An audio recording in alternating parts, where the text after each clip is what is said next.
Hello, everyone. I'm super excited as always. You are watching Interviews with Keesha Carter. And yes, tonight I have another special guest for our Survivor Story series. Excuse me. I have a phenomenal guest, and I cannot wait to share this woman with you all and her story. She's originally from Dallas, Texas, y'all. She now lives in Charlotte, North Carolina. She's married. She has 2 adult sons, 2 dogs, and a horse. You're going to have to tell us about that. So she is a certified holistic health practitioner, and she has been for 25 years, y'all. So she knows her stuff. She specializes in whole food nutrition and natural hormone balancing. I need some of that. And she has been involved in the corporate world in the field of finance and management and marketing.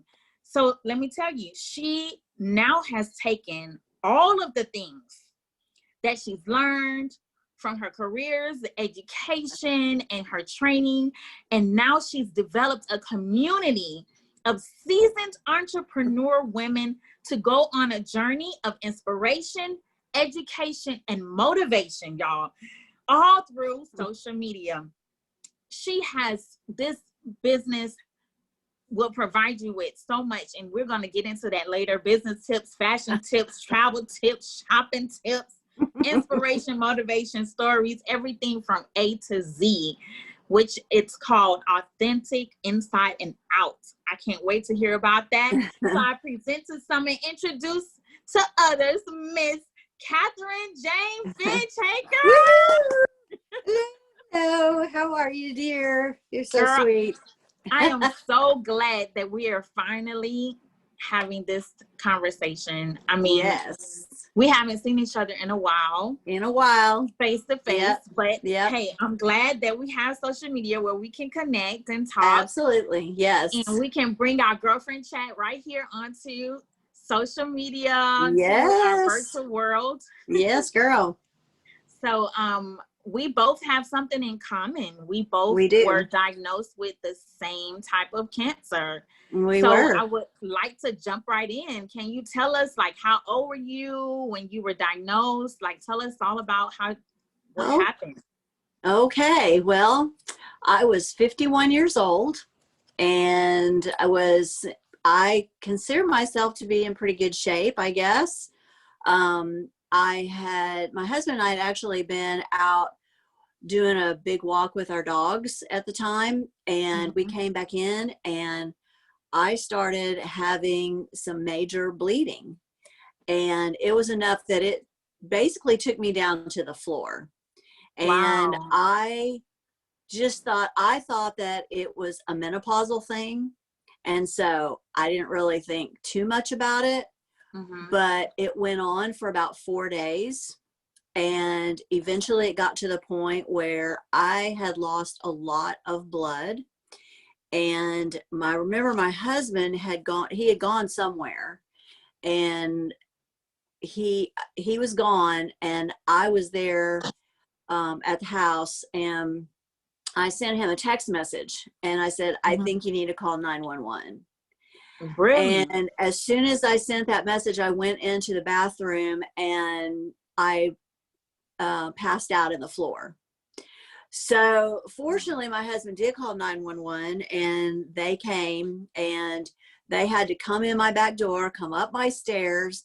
I'm laying in the floor, and I hit my head on the floor, and so it was a disaster. Really, it was a mess. And so they took me they got me in the ambulance. They took me downstairs, got me in the ambulance, took me to the hospital, and I was in the emergency room, and I wouldn't stop bleeding. I just wouldn't stop. And so they eventually admitted me, but they still didn't really know what was going on. And I couldn't even get up out of bed, because every time I'd get up, I'd pass out. So they hooked me up, and I'm laying in bed. And I remember that one of the GYN doctors came in to my room, and I asked her, I said, so what do you think this is? And she said to me, she said, well, we really don't know, but you're going to need to be discharged and go to an outpatient clinic and let them figure it out. Well, one of the nurses actually heard her say that, and she went to the head of the GYN department, and he came in a little bit later that afternoon and said, I don't want you to worry about anything. He said, you're not going anywhere. We're going to figure this out. And so that made me feel a little bit better, because I kind of panicked when I heard I was going to have to be discharged, and I was still bleeding, that still hadn't stopped. So eventually they took me into surgery to try to cauterize it and see if they could get it to stop bleeding. And well, they were going to do a DNC, but that didn't help either. So they ended up having to cauterize it. And when I woke up, I was in ICU, and the surgeon was sitting next to my bed, and he said to me, he said, you have a very large tumor, cervical tumor, and you have cervical cancer. Wow. And I was in ICU for a couple days. I think at that point I had lost about 11 units of blood. So it was, I had no idea how much that was, because I'd never had anything like that happen before. But when the nurses or somebody that was taking me to some place, when I would tell them or they would hear that, they were like, oh, wow. And so I kind of started to realize that, hey, you know, this is maybe a bigger deal than I'm thinking, you know, because when you first hear that news, I kind of went into a state of shock. So I just wasn't sure really like what was going on. And so, but I stayed in the hospital a few more days, and then they sent me home, and I went back. I actually had a team of 4 different oncologists, and so they got together and did the plan of what the treatment was going to be like. And I remember them saying that we needed to complete this treatment within so many days. With cervical cancer, it's very critical that you get this treatment within a certain amount of days. So yeah, so I started, and I had 36 external radiation treatments. I had chemo every week for 6 weeks. And then at the end of all of that, I had they gave me like a 2-week break, and then they sent me back to the hospital, and I was in the hospital for about a week, and I had internal radiation. And then that was really bad. And then about 2 weeks after that, they were able to do a full hysterectomy. But it was a really long and very difficult process. I was sick a lot. I lost probably 40 pounds in 2 months, and I couldn't eat anything. And I remember one of my radiation oncologists had me meet with a nutritionist, and I'm like, it's not that I don't know what to eat, it's that I can't eat. And so that to me seemed kind of useless, but you know, but I was in the hospital a lot, not just from having the treatment itself, but I had to be admitted a lot. I had a lot more blood loss. My husband jokes that I had so many blood transfusions that I'm really no longer a born and raised Texan, that I'm probably something else. I don't really know, but you know, he's like, I don't think you have any blood left that was yours. So I don't know. I don't think that's really true, but anyway, it was a very difficult process. Like I said, I was always in the hospital and couldn't really do anything. Fortunately, I had people who were able to drive me to the hospital, and people that brought meals in. And our boys at that time were they were teenagers, and they were kind of mid-teenagers. That whole summer, I have no idea what they did. I don't know where they were. I don't know what was going on. My husband was taking care of me. He was taking care of them. And elderly sick father was living with us too. So my Wow. husband was having to take care of all of us and manage our business that we had at the time. So Mm. it was a very, very intense period. And even after I had the hysterectomy, I still had problems with infections and other stuff that sent me back to the hospital.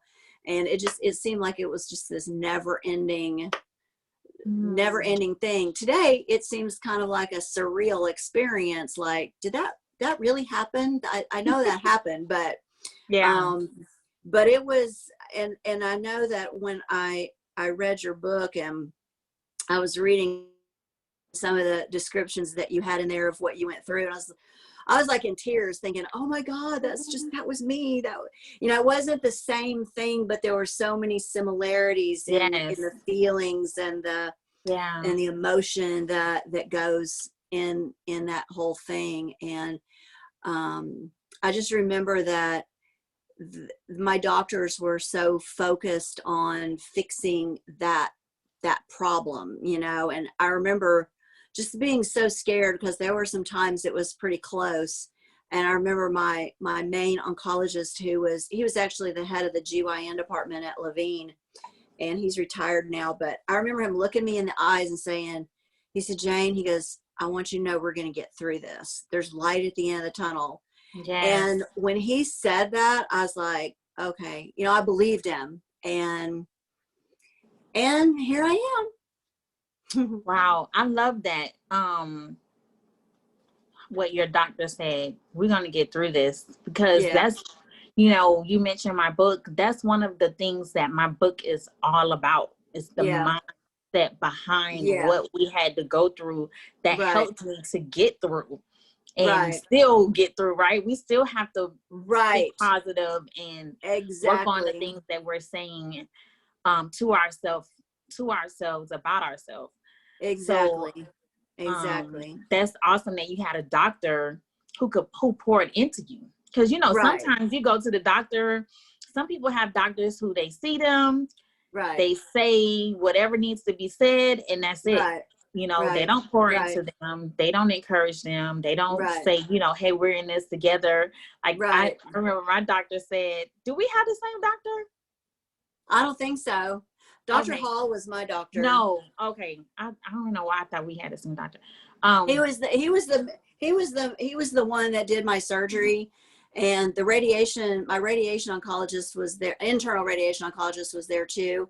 mhm. But I Yeah. had two doctors at Northeast, and I had two at well, it was CMC then, but at the main hospital. Yeah. Okay. I don't know why I thought we had the same doctor, but my doctor basically said, I'm gonna be here with you Yeah.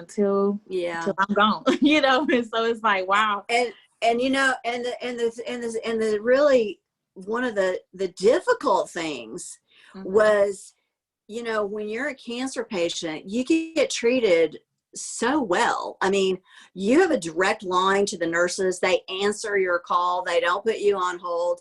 You get whatever you want. You get into an appointment whenever you want to. There were times when my doctor would look at me and he'd say, you need to be admitted to the hospital. Or they would say to me, if you need to go to the hospital, you tell them you're a cancer patient, and you don't wait. You are right in there. So you Wow. have this, I mean, I was going to the hospital every day. And then it was like at Mm. the end of treatment, all of a sudden it was like, wait a minute, there's nobody to go to there's no Yeah. appointment today. And so it, Hmm. there's, It's like and I'm a so, shock to your life. Like, what do you call yeah, it? it was really hard because, having cancer is not like having a cold even the flu, where you get it and then you get over it and you're okay, and you're this, Hmm.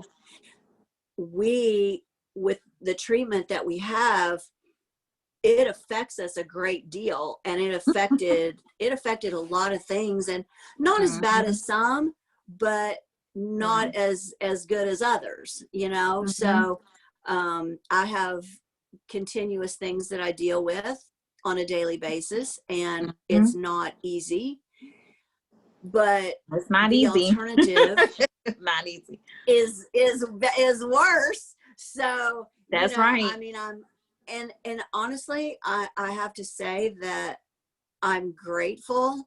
I know it sounds kind of strange to say, oh yeah, I'm grateful that I had cancer, but the people I've met, like people like you and other people that I have met, and just the perspective that it gives you. And, you hear that a lot from people who have cancer about how it changes their whole mindset. It changes so many things. And it really does. And it's almost like, it's kind of a bittersweet thing, because you feel bad for the ones that don't make it.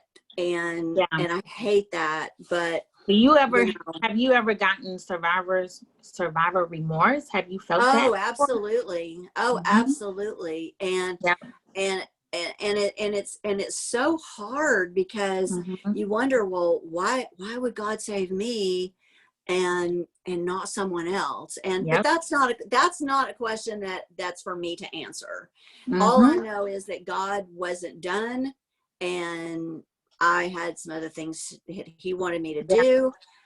And so I kind of said, you're still here.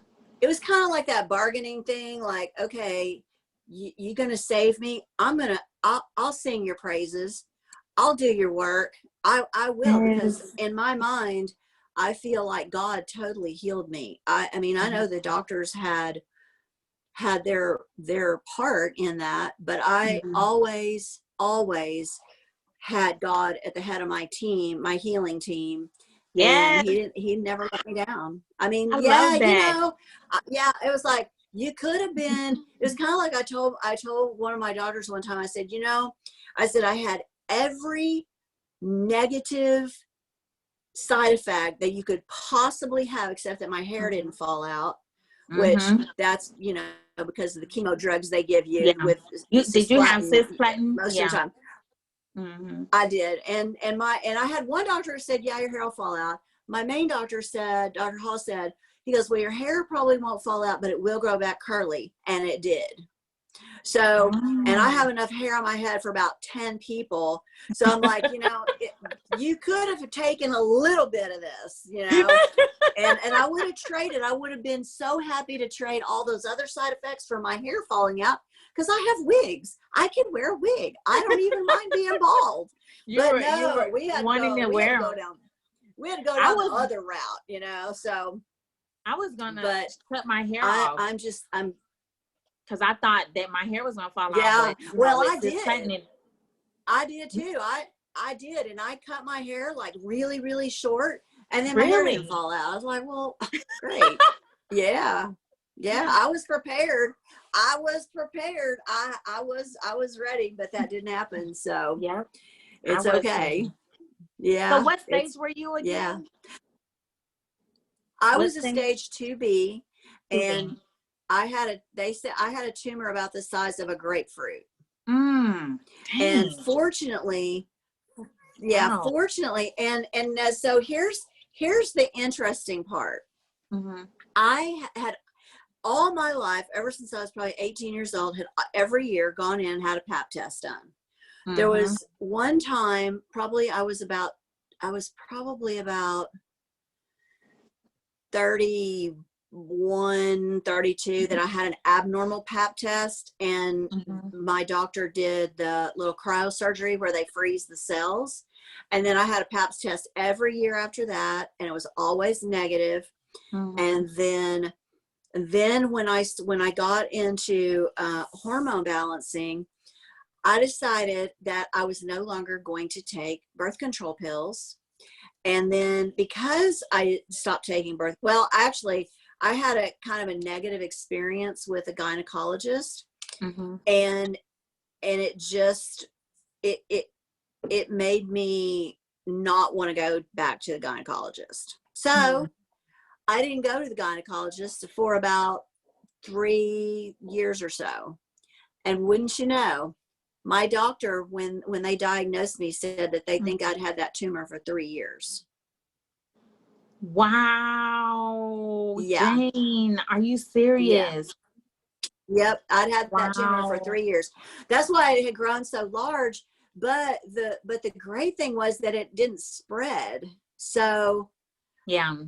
that's That's the why. good that's the Yeah. good thing. So But that's why you had 2B, because it was contained. yes, because Yeah. because the tumor was so large, but thankfully it had not spread. But Yeah. they were concerned about being able to shrink that tumor enough to be able to do the surgery, because they wouldn't have been able to do the surgery if the tumor hadn't shrunk enough. And when my doctors did the surgery, did the hysterectomy, they both said they had never seen a tumor shrink that much that quickly. All right. So, yeah. Wow. So that made me feel pretty good. Yeah, we have that in common. But I don't know how fast, but they said that one time. Go ahead, sorry. But that, and I heard you the other night. You guys were talking about the new guidelines for Pap testing and HPV testing, and I have known not a lot, but I have known several women who, if they had gone with that guideline, might not be here today. Because if you're going to do a Pap test every 5 years, I had a tumor for 3 years. I mean, I hadn't had a Pap test in 3 years, and look what happened. And I've known women who've had a Pap test, and then a year later they had cervical cancer. Yeah. And see, I know they have, statistics to show this, that, and the other, but I feel comfortable with my own, because like with my story, I had been going to the doctor too, and they told me my Paps were good. Yeah. I did have HPV, but Yeah. outside of that, they kept saying it was good. So what happened? Yeah. What happened? I know. Well, that's why. Can you imagine? That's why I tell women that I tell women, you have to be your own advocate.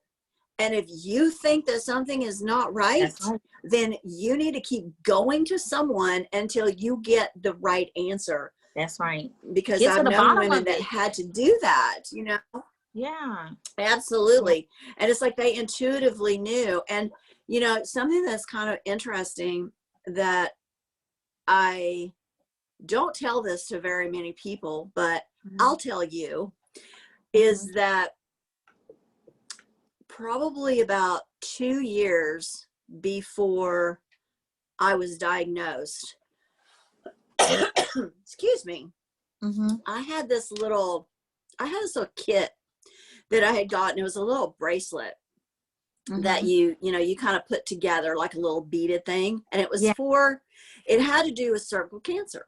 And I remember seeing that, and I thought to myself, it made me very uncomfortable to see it. And I thought to myself, I'm uncomfortable because I think that one day I may have cervical cancer. Are you serious? Now, there is no reason why I would ever have that idea. I mean, it was shocking to me because, I'm a holistic health practitioner.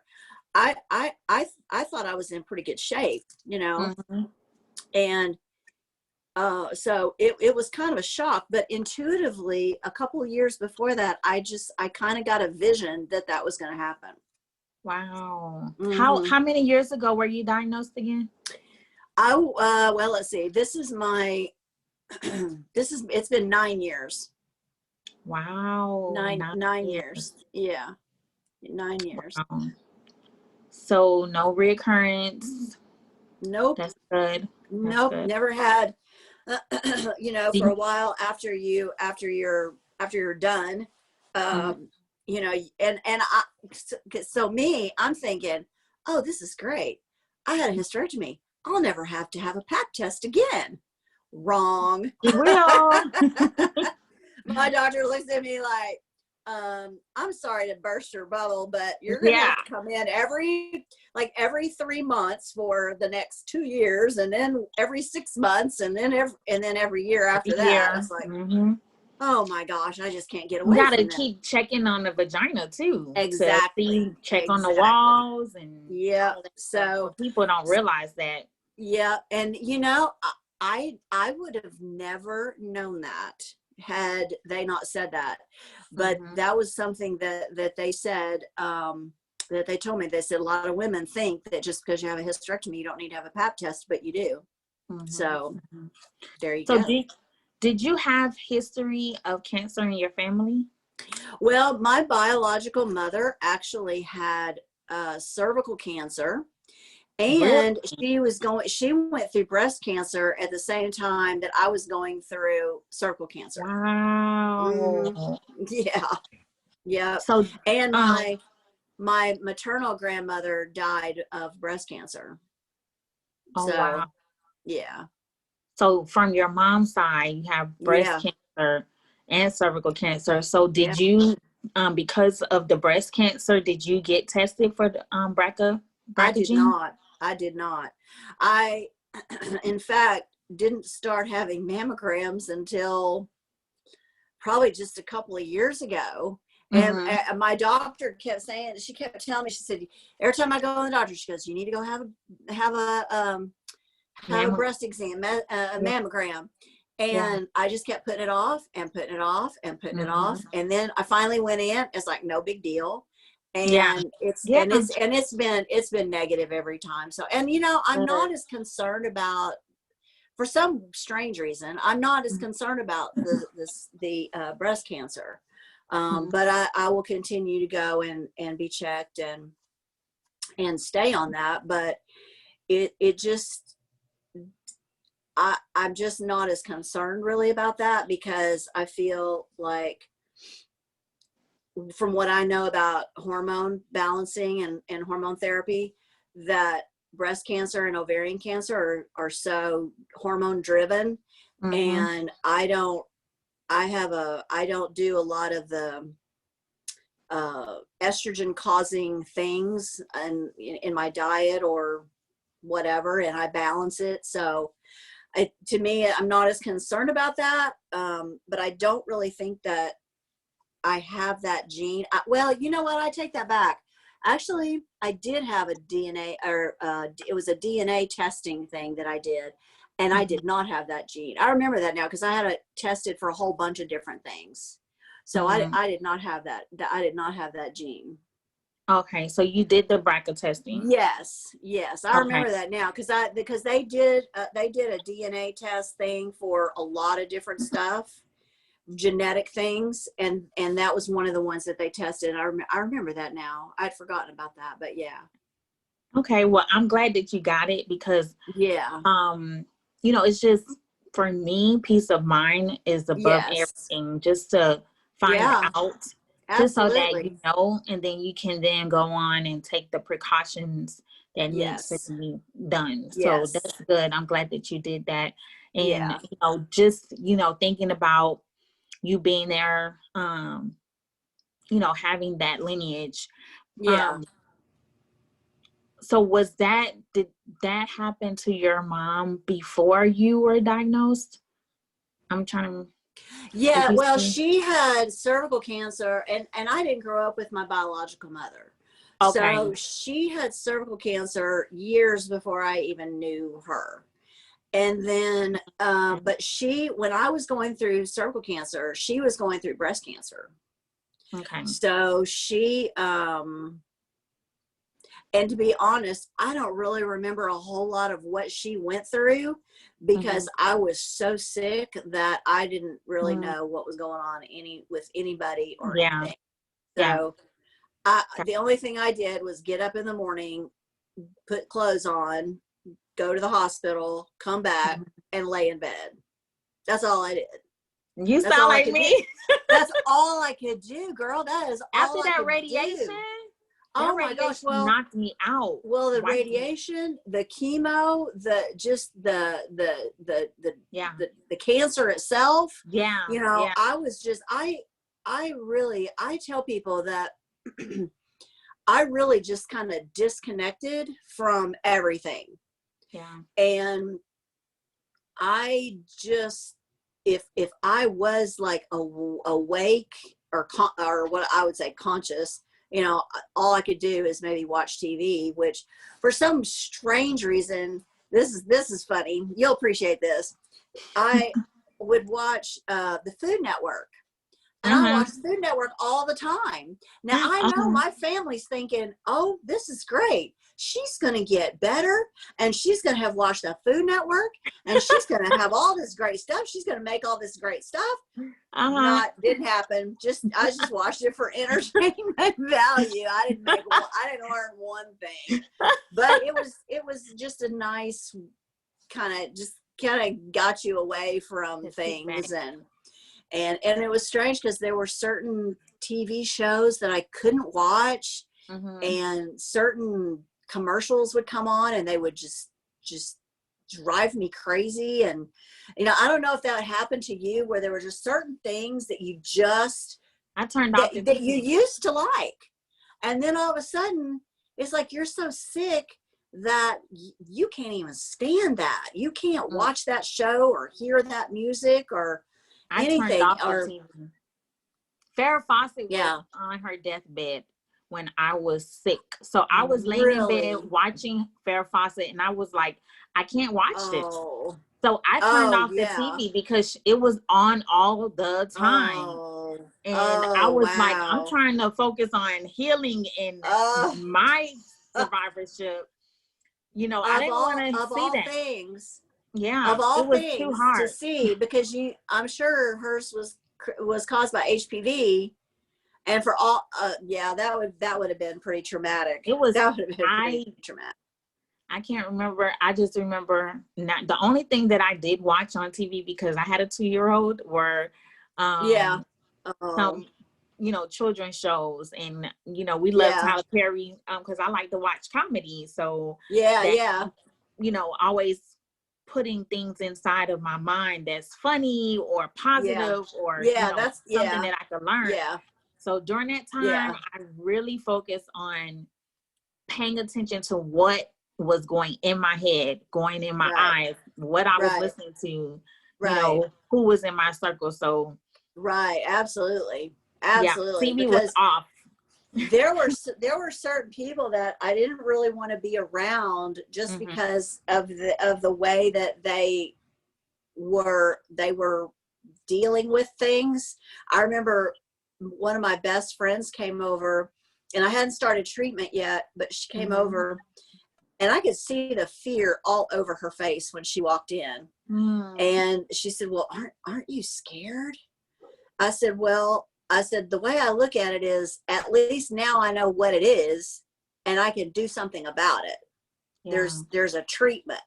I don't know what that's going to look like, but at least I know. And so, you know, I just showed up when I needed to show up and did what they told me to do. And just, and visual, I use a lot of visualization and affirmations and things like that. So I think that made a huge difference. It did. And it was hard. It was so hard, but you know, I feel like those times when I just couldn't do anything, you know, God just had his arms around me and just said, you know, it's okay. You don't have to do anything. You don't have to do anything. You just go do what they say. I got you. And you don't have to do a thing. You just lay here and I'll take care of it. So what is so awesome, you told us that you had the support of your husband, you had the support of your immediate family. So did you get any other, and you know, feel free to tell us what that was like, and you know, how did that make you feel? And you know, did you get any assistance, like from any programs or services to help with your treatment or costs? Well, my husband deserves a medal for what he did. I mean, I don't know. I don't know if I were in that situation, if I could have done as good a job as he did. It was amazing. And you know, he couldn't be there all the time, of course, but we actually had a church family that helped us a lot. they would come, somebody would come every day and take me to the hospital and bring me home. Wow, we had the same, you were right. Yeah. And, or, you know, like they would take me to, you know, and of course, when you go for chemo, on the days you have chemo, you're there, like I would be the first one in, the last one out. And so I would have somebody there with me all the time. And the church people were just, they were amazing. You know, I mean, we could not have done it without those people. Again, because I was so disconnected, I didn't, and at that time, I don't know if there were any groups or, you know, support groups. I didn't answer my phone for 6 months. Wow. My voicemail was full. I didn't answer my phone. I never answered my phone. I didn't get on Facebook one time. I was never on my computer. I didn't do anything. Yeah. And so I didn't know if there were any support groups or anything like we have today. I didn't know anything about that until probably 6 months to a year after I had gotten through treatment. So I didn't really have that kind of support. And I really didn't see, the only people I saw were my nurses and my doctors and the people who would take me to and from appointments. And my husband. That's the only people that I saw. And like I said, I don't even know what my kids did half the time. Like, yeah, God knows where they were that summer. But, you know, it was, I wish that I had that, because I remember several months after I had finished with my treatment and everything, I went on a retreat, and it was a GYN retreat. Really? And I had never been around other women who had any kind of GYN cancer. Yeah. And most of the women there were ovarian cancer, but I think there were 4 of us that were cervical cancer. And so the 4 of us would get in a little group, and we'd be talking and sharing stories and, you know, treatments and all that kind of stuff. And they started saying some of the same things that I was going through, because I still continued to have issues. And I didn't know if it was normal. I didn't know anything. And there were some things that I didn't even tell anybody about. And then all of a sudden to hear them saying some of these same things, I was like, oh my gosh, you know, it's just so relieving to hear someone else say exactly what you've been through. You know, like when I'm reading your book and I'm sitting here and I'm reading it, and even though it's hard, and even though it brings back memories that I don't really like, it still gives you that connection, like, wow, I'm not alone in the things that I feel, and in the things that happened. You know, like I said, they weren't the same, but they were very similar. And it just makes you feel, it makes you feel so much better to have that validation and that connection, you know. But I didn't have that when I was going through treatment. I had no idea. And of course, my husband, when we're in the hospital, that first event, and the first thing he does is get on Google. And so by then he is terrified. He is absolutely sure that this is the end, that this is it, you know, you're done. And the doctor was like, don't ever get on Google and start reading all the stuff that they say on there. So, but I think I would have really liked to have had that support and community when I was going through my treatment. So. Yeah. I love getting together with other survivors, even ovarian, because even though it's different than cervical, our treatments are different. Yeah. But just women who, you know, the gynecologic cancers and what the side effects that we have are pretty much the same. And, you know, talking to somebody, you know, I'm 28 back then when I was diagnosed, I was 28 in menopause. Like, really? Who do I know? Right. I don't have any friends in menopause. So right. Connecting with women that understood, that got it. You know? That's tough. And Help me through thankfully, this. thankfully now they are paying more attention to survivorship. I Yeah. know that when I was at the end of my treatment, that was a big thing that they were focusing on, was survivorship, Yeah. because they don't talk to you much about that during your treatment. They don't tell you No. what the long-term side effects are going to be. And like, yeah, well, 10 years from now, 20 years from now, you're still going to be dealing with the same thing.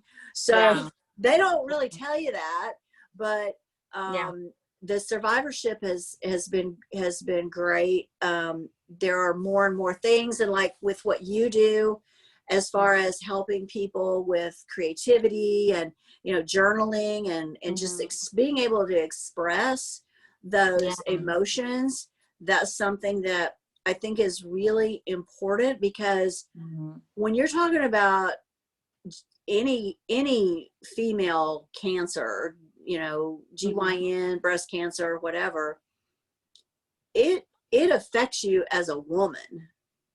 And when all of a sudden, I know, and I don't know if you experience this, but when all of a sudden you don't have all the lady parts, you start to kind of second guess yourself, like, well, does this mean I'm still a woman? Or, you know, my womanhood has been taken. So I didn't have a hysterectomy. I went to have one, but all of my organs are there. But the side effects that we experience, I mean, I've heard the same thing, because I met with a lot of women that have had a gynecologic cancer. Some have had hysterectomies and some have not. And we all have had, well, I can't say we all, but a lot of the women that I've talked to feel the same way. It's like, it's like, I felt like my womanhood was stripped from me. And I even equated in the book about, and for those of you who don't know, I'm an author, and I wrote a book called Love After Cancer. And so it shares my story. It has my journal writings in there, and I'm encouraging you, it's an interactive journal, so you can share your own story. And so I talk about in there, you know, I lost my train of thought. About, you were talking about womanhood and thank you. You know, I hate when that happens. Chemo brain. I blame it all on chemo. Yeah, I know, right? I just, you know, I've talked to several women that said the same thing, and I've written in the book about how I feel like I was raped. You know, it was something that was taken from me without my permission.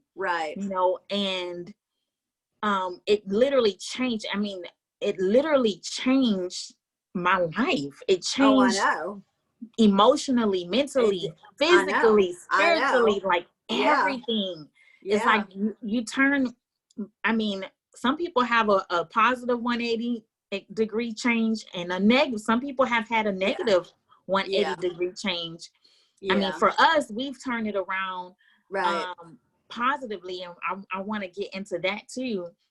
But some people have not. But as far as like how you feel, you know, some women are married, some women are not, some women are intimate, some women are not, some women don't even want to be touched because of the pain or the you know, what the things that they've gone through, that we've gone through, or that we continue to go through with you know, with our survivorship. So yeah, it's a lot that we have to deal with, that people don't realize, because it's not breast cancer, you know. Some women, you know, you see the pictures where their breasts are cut off, you know, for mastectomy. You can't see our scars. You can't see the scars that we deal with. You would never know those scars. You won't see us crying at night or you know. And two, that, you know, the treatment is so invasive, and so, I mean, you have no humility at all. I mean, it's just like, and it's just exposed. Everything is out there. It's like, it's just Woo, life after cancer. So how has that been for you? I know we've touched on it just now. Is there anything else you want to share about what life has been for you after treatment?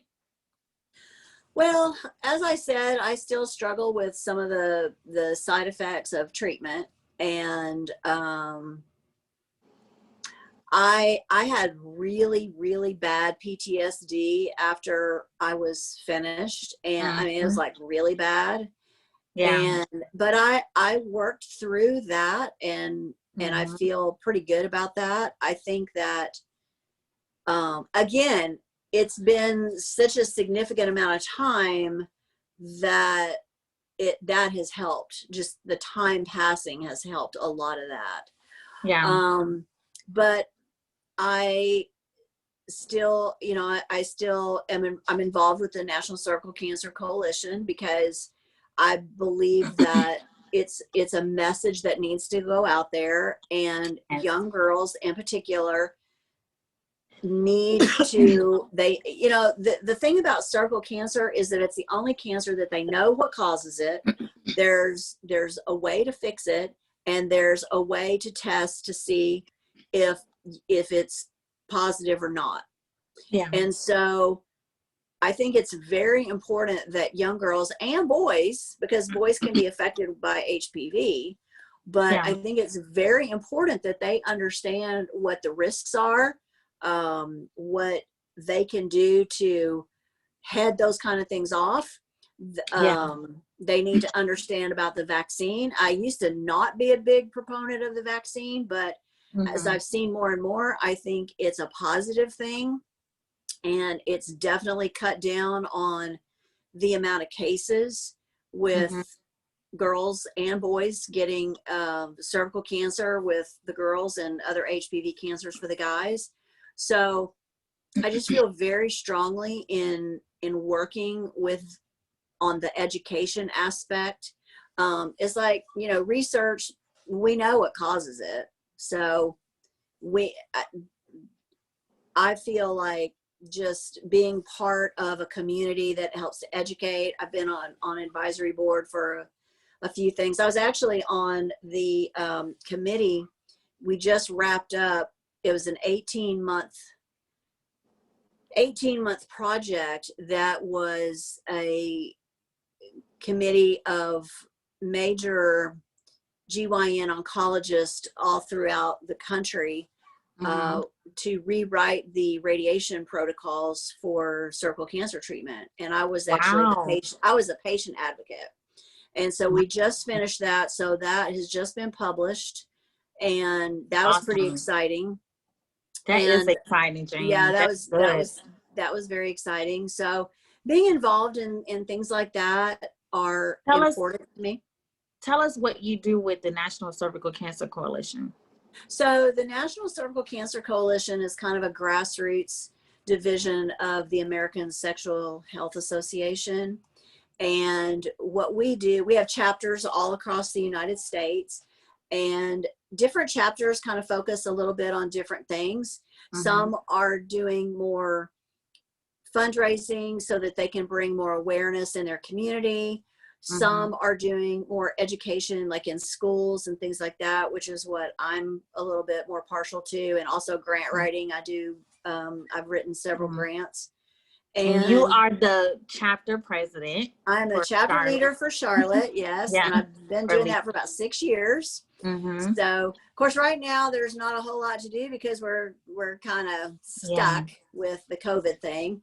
But that's very exciting, and we've seen a lot of great things that have come out of that as well. So, Out of what? What's that? a lot of great things have come out of the National Cervical Cancer Coalition. So, Mhm. just we have so many fantastic people that are involved with that, Mhm. and it's really a great organization. Is there anything else that you're doing in the cancer community in addition to what?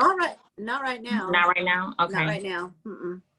So, what message would you like to share with the community of women? I mean, with the community or to women who are apprehensive about going to the doctor? Well, all I can say is that you may be apprehensive about going and having a pap test, but if a pap test compared to what you'll have to go through if you don't go have that done, you don't want to go through that. That's so right. I used to get so excited to go and have a pap test because I couldn't wait to get that positive, result. So I was excited about going and having a pap test after everything that I went through. So it is no big deal. And one of the things that got me through so much of the stuff that I had to go through was I can endure anything for a few minutes. And so with a pap test, you're done in like 30 seconds. So it's like, come on, that's ridiculous. So that's nothing compared to the months and years what we've had to go through. No, not at all. So go get that pap test. That's the most important thing. Get the HPV test, educate yourself.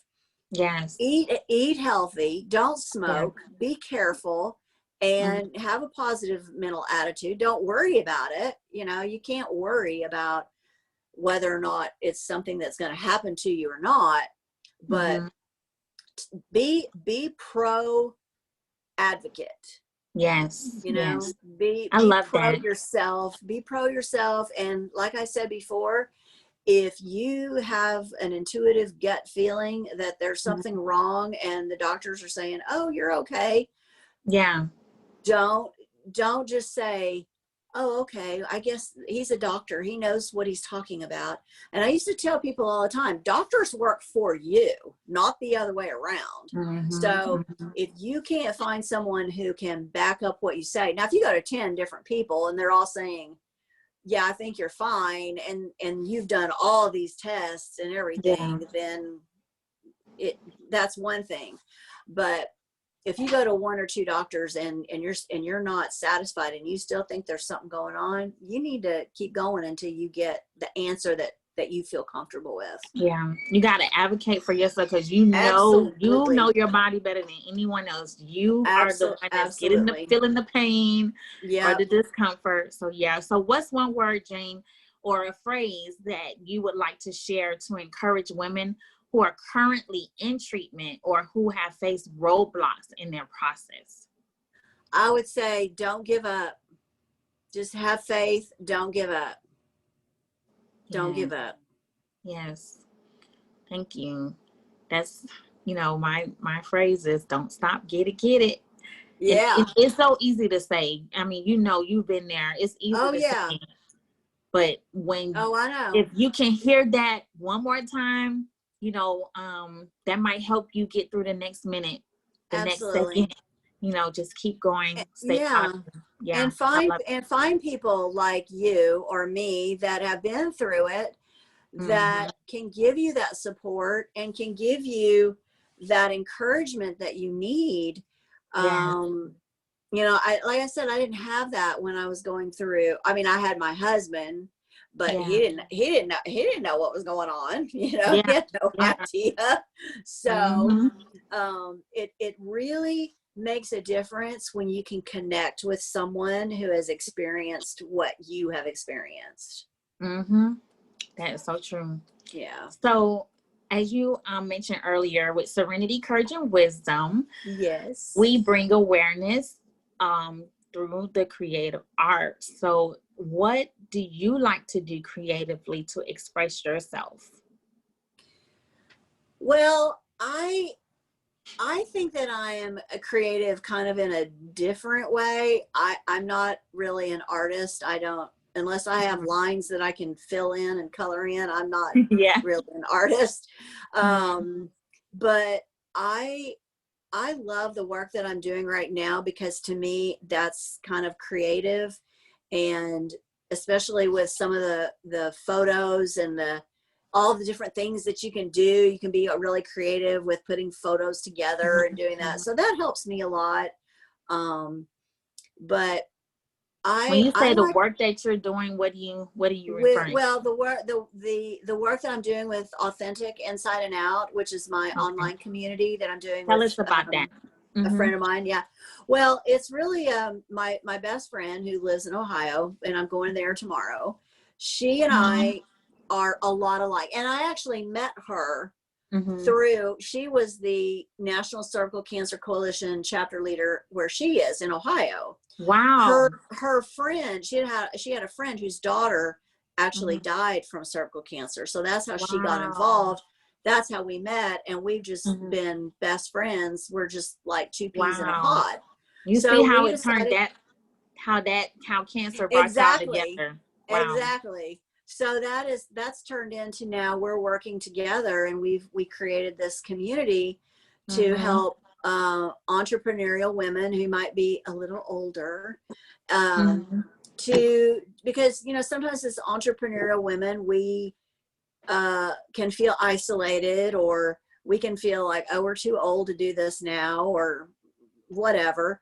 And so we just decided to create a community that can be helpful, and business ideas and health things and fashion and fun stuff, you know, fun stuff. I love that. So Yeah. Because and so to me, that's kind of being creative. I tend to be more creative in business ideas and things like that.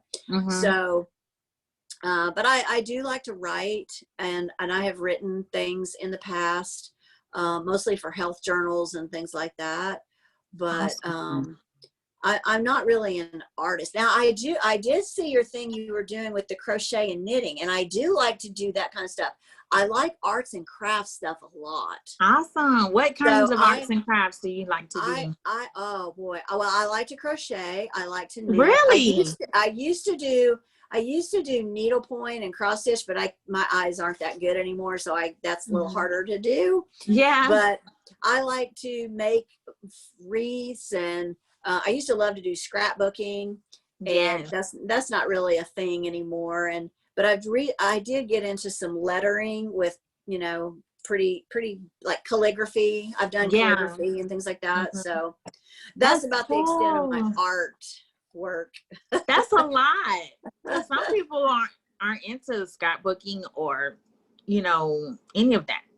I mean, some people think knitting and crocheting is for old people. I know, right?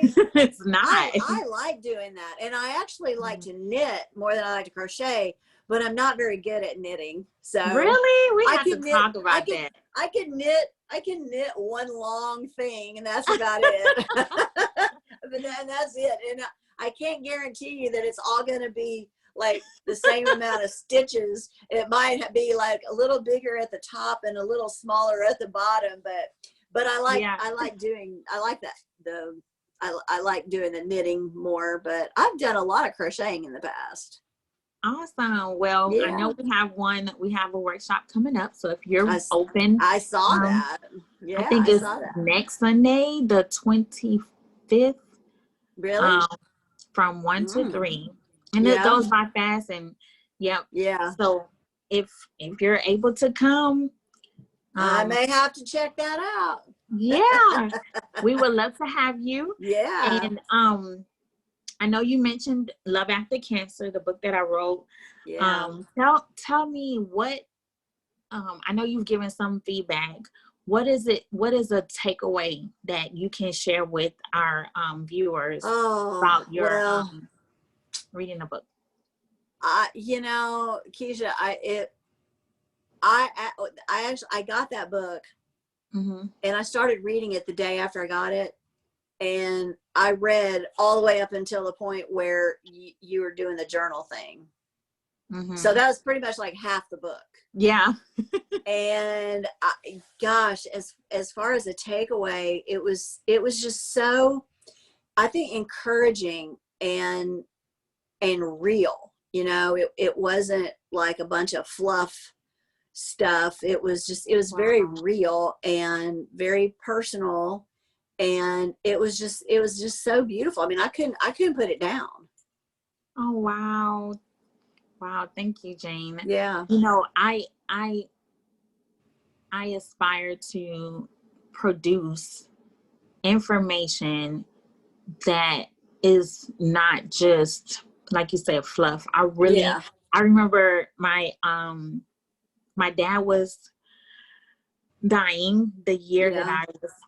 I published a book. So it was so hard to Yeah. get that book out because of the work that it takes to publish a book. Right. Right. You know, I Right. could Yeah. have published it, but Yeah. it was not at the quality that I wanted it to be. Right. So my editor said, you know, we could do it, but you want people to pick up your next book. Exactly. You know, Exactly. so she Yeah. was so thorough. Oh my gosh, she was so thorough. I loved that editor. I will always use her as long as she lives because she was so That's great. thorough. That's great. And that's one of the things that we talked about. She and I talked about is, you know, we wanted to make it something that people could actually take away, you know, take something away from it. So, right. Yeah. It was beautiful. I mean, it made me cry. I don't it know. still makes me cry every time I relive every moment that I wrote about. Every time I read it. Well, and you know, I think that it's important when you're talking to someone who is getting ready to go into treatment. I think it's important that they understand what the challenges are. I mean, I know that when I was getting ready to go in to have internal radiation, I was terrified. And the nurse kept saying, "Oh, it's no big deal. It's no big deal. You'll be fine." And I was still scared to death. Wow. And then I went in there and had it done. And I was like, this is the worst thing I've ever done in my whole life. She lied to me. She lied to me. I'd rather be able to tell somebody, although I have heard some people say they've actually come back and said, "Oh, well, it wasn't really that bad." I don't know what plan. Yeah. I can't, I don't, I guess maybe it depends on exactly the way that they do it. I know the way that I had it done. My one of my oncologists said, she goes, "Well, you'll have a morphine pump and you just hit that pump as many times as you want to." And I did. And so I just kind of stayed out of it for the whole time I was in the hospital. It's like, give me more, give me, because it was so funny because she told me, she's like, "You just keep hitting that pump. Just don't even feel bad." I was in and out of sleep and I was pumping that morphine. That's exactly what it was. Yep. Yeah. So I'm glad you mentioned that about what you wish you what would be nice for people to know ahead of time. So what is something that you wish they told you before, during, or after treatment? So of course you've mentioned that. Is there anything else that you would like to share? Well, I wish that they had been a little bit more upfront about what the long-term side effects were going to be.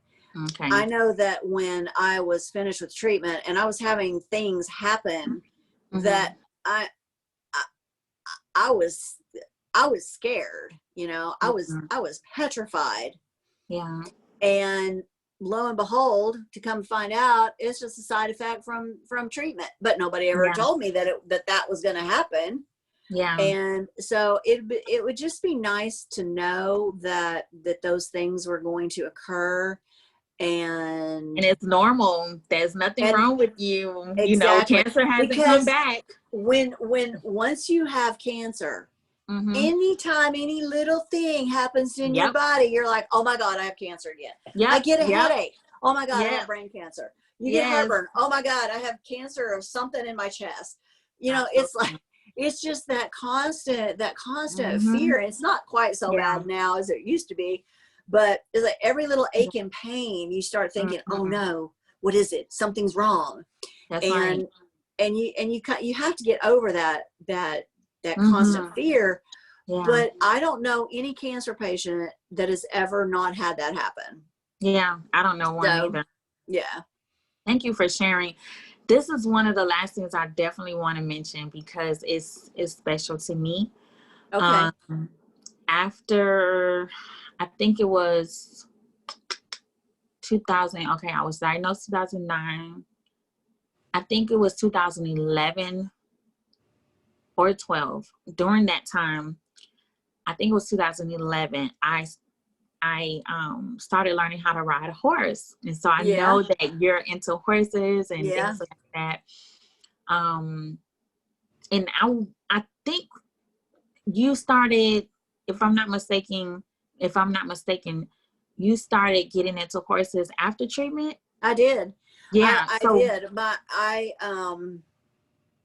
was really having a hard time with the PTSD and all that. You know, yeah. anxiety was just through the roof. And my husband and I were out driving around one day, and just out of clear blue sky, I said, you know, I wish there was a place we could just go pet a horse. Now I don't even It's know where therapeutic. that came from. I don't Yeah. even know how that came out of my mouth. Yeah. But he said, well, I think I know a place. Mhm. So he had seen, like, a couple weeks before, this horse rescue, and so we went by there. It was on a Saturday, and we went by there and got a tour, and it turned out that the whole place is run by volunteers. And so they're like, well, you know, we need volunteers to come out and work. So but we signed up to be volunteers, and we started going out there twice a week. And well, I think when we started, it was just, and it like, it's just like me and Troy doing the work. We had 45 horses that we were taking care of. Wow. And so you know, I don't think there's an animal on the planet that has as much healing property as the horse does. You know, they communicate telepathically, and they are just so amazing. Yes. And so also is like, you're in close confinement with these horses, because we were feeding them, we were giving, and these are rescue horses, so we were giving them medicine and doing all kinds of things. And you have to pay attention to what you're doing, because if you don't, it's very easy to get kicked, stepped on, run over, or something, you know, bit, whatever. So it totally, when I tell people that horses basically saved my life, I absolutely mean that, because it completely healed the depression and the anxiety and the PTSD. And I know my kids thought it was just a phase, but it wasn't just a phase. So today, now I have my own horse, and I don't do rescue horses anymore, but just being around a horse, to me, is just healing. It's very healing. And you know, they use horses for PTSD with the soldiers, and I always thought it'd be super cool to have a PTSD horse therapy for cancer patients and cancer survivors, because it just, you know, you make a connection on such a different level, and it's just so healing and so therapeutic. So, and you and I have talked about that, so hopefully we will be able to do something in the future. Absolutely. Because my experience with the horse, I was terrified of them. And I wanted to overcome that fear. And so I started riding. I learned how to ride, and I did some trail rides and some parades, and and I actually did a competition. I think I came in second place or whatever. It was so cool. But being on top of the horse, even now, like I went to Puerto Rico in the beginning of this year for my birthday, and we got on a horse, and it was like I hadn't lost anything. Like, you know, it's been so many years. And it was so relaxing, and like you said, it's so therapeutic, and you know, just connecting. Like the horse that his name was Colonel, that I learned how to ride on, and I talk about him, and I wrote a journal entry about him in my book, and oh my gosh, he would adjust himself to me. So if I was starting, because I was having anxiety real bad, and I was in pain because my body was still healing. So anytime I would bounce on the horse, it was hurting so bad that my whole body got numb. I would be sitting up there, I couldn't feel anything and hardly could breathe. My gosh. I would just, like, I called my the friend of our family, I call him my godfather, Yeah. who taught me how to ride. He said, just hold on to the saddle. Yeah. I would let the reins rest on the saddle, and I would just Right. hold on to the saddle, and the horse Oh. would follow everybody that was on the Oh. trail. Yeah. He it was like I wasn't even there. You know what I mean? Like, he Wow. was just taking me wherever. And Right. he followed the trail. And whenever I would catch my breath or, get myself together, I would get the reins Yeah. again. But Oh. if I was going to the side, he would adjust his back to put me back on him Wow. correctly. He was Wow. so amazing. He That's wasn't cool. wild or anything like that. That is And so cool. it was just so therapeutic for me. Yeah. Yeah. I truly do believe that helped me Yeah. with my That's what healing, they as do. you said. Yeah. That is awesome. So I've been wanting to do something with horses for a Yeah. while now. So hopefully we can get something Yeah. together. I hope so. I hope And so. it means a lot to me to have friends like you, somebody like you Aw. said, someone that we can talk about Yeah. the things that we've been through with cancer, but we can Yeah. connect on a whole nother level as Right. women, as mothers, as Right. entrepreneurs. So Right. thank you for sharing your story Oh, tonight. thank you. Thank you, Keesha. It's my pleasure. And so thank you all who are watching. You can watch the recording again. Of course, we'll have it on all of our social media channels, Facebook, Instagram, Twitter, and our website. We will post the link in the comment section. It's SCAWINC.org. You can definitely keep in touch with us, follow us, and see what we have coming up. And if you would like to get the book that we've been talking about tonight, Love After Cancer, you can go to Amazon, and in any actually on any distribution, Barnes and Nobles or wherever, you can find Love After Cancer.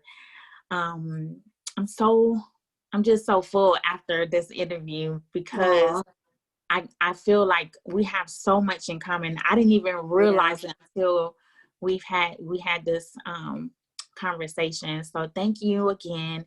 Oh, And thank you. you're welcome. And I hope you all have a good night. Remember, as I said earlier, don't stop. Get it. Be positive. Work on your mindset. If you're out there and you want to be one of our guests, please hit me up on any of our social media or on our website and let us know. We would love to interview our gynecologic cancer caregivers, survivors, and even those of you who are in the medical field. We want to provide the information for our community so that we're aware, we are knowledgeable, and we're informed. And if you want to get in connected with our creative arts workshops, please visit our website, see what we have coming up. I'm so excited about our next knitting and crocheting workshop. So Jane, I hope you can join us. It would be Yeah. cool. All right. All right. Have a good night. Until next time. Bye-bye.